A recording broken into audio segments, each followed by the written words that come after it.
Hello everyone. In today's video, we will learn how to understand the solar geometry around our site. Through this video, I will give an introduction to understand the solar geometry, and we will also discuss how to extract the information using the horizontal solar diagram. Please be sure to read a textbook because there are many more information than I can cover in these short videos. When we design with daylight, first thing we should do is to know how much daylight that is available for the site. Based on the knowledge of the available daylight, we need to build a maximum amount of visual comfort for the occupants, and at the same time, we have to save energy. All of these factors are related to each other. Depending on how well you design your building, you will be able to better utilize the energy available daylight to save the most amount of energy while creating a visual comfort. Lighting have a spiritual value to it as well. Well-designed building not only makes us comfortable, but also inspires us. As an introduction, I would like to introduce a project that I participated in SOM a few years ago. An Indonesian power company called Pertamina asked the architect to design a super tall headquarter building at Jakarta. As you know, the city of Jakarta is located very close to the equator. The main design concept was driven by the desire to protect the building from the heat of the sun, while providing the ample daylight that is adequate for indoor workers. This animation shows the design process in regards to solar orientation.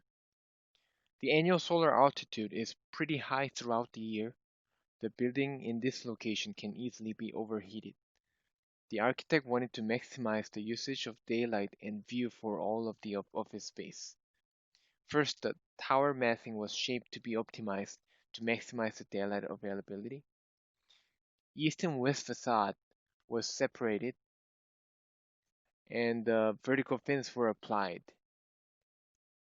And then horizontal fins were applied to control the intense high solar gain.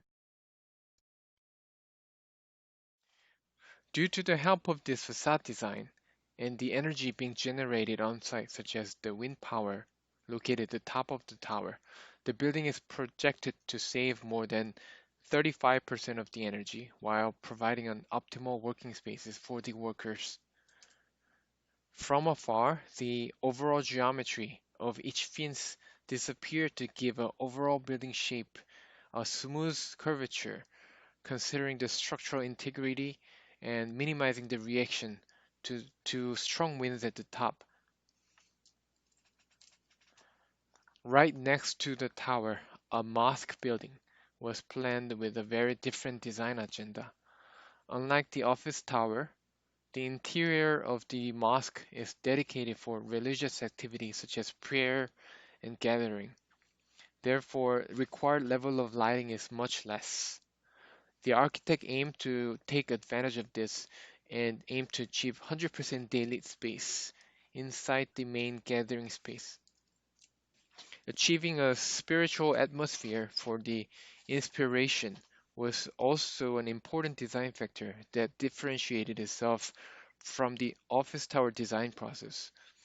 The extensive perimeter light reflector that introduces the sunlight towards the dome ceiling were not only to eliminate the need for an artificial lighting completely during the day, but also was used as a strong architectural language for a spiritual inspiration. These diffuse daylight find its way in through these perimeter light shelves and splashes throughout the dome ceiling. A large opening behind the massive stone backdrop behind this pulpit articulate the existence of this large vertical stone. With a careful study of the building geometry to bring light in and its material properties such as the stone's reflectivity, the interior of the building is simulated to achieve the adequate amount of light levels. As a summary, the office tower is protected by the horizontal fin, which also redirects the light into the building. In case of the mosque, due to its more lenient light level requirement, daylight was brought in to create a qualitative space composed by light, air, and material.